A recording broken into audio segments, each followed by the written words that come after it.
Google Play is the largest app store in the world with over 3 million apps available for download. But not everyone is happy with how Google runs its platform, especially Indian app makers. Do you know why?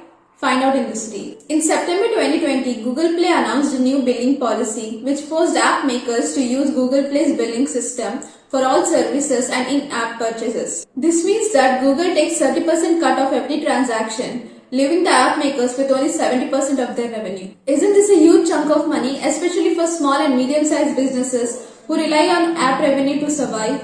Indian app makers cried foul over Google's unfair billing policy and its anti-competitive behavior. They initiated legal proceedings against the internet giant, and India has been at the forefront of this battle. The app makers argued that this policy gives monopoly-like control to Google as it forces them to use only Google services without giving them any alternative or choice. Apps that tried to bypass Google's policy by offering alternative payment methods were threatened to be suspended from the Play Store.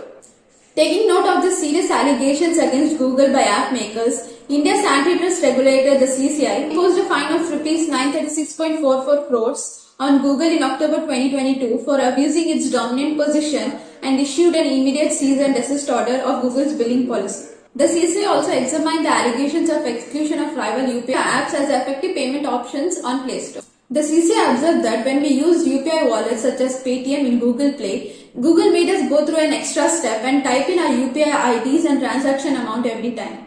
But when we use GPay in the Play Store, our transaction amount and UPI IDs are pre-filled. This inadvertently made everyone choose GPay instead of other UPI apps. Following CCI's observation, Google started making changes to its billing policy to pacify the angry app makers and Indian lawmakers. First, they made changes to make it easier to transact using other UPI apps and not just GPay. Then in July 2021, they reduced commission percentage to 15 for first $1 million the app makes in annual revenue. Later in February 2023, they allowed developers to offer alternative payment methods for which the commission was further reduced to 4%. Google's high commission fees and disparity over UPI payment collections are just few of the unfair policies in the long list that were resolved after CCI intervention. Indian app makers are still fighting bigger battle against Google in courtrooms every day. Hence the debate continues. So what do you think about Google Play's billing policy? Let us know in comments. And don't forget to follow us for more such stories. See you in the next reel with new story.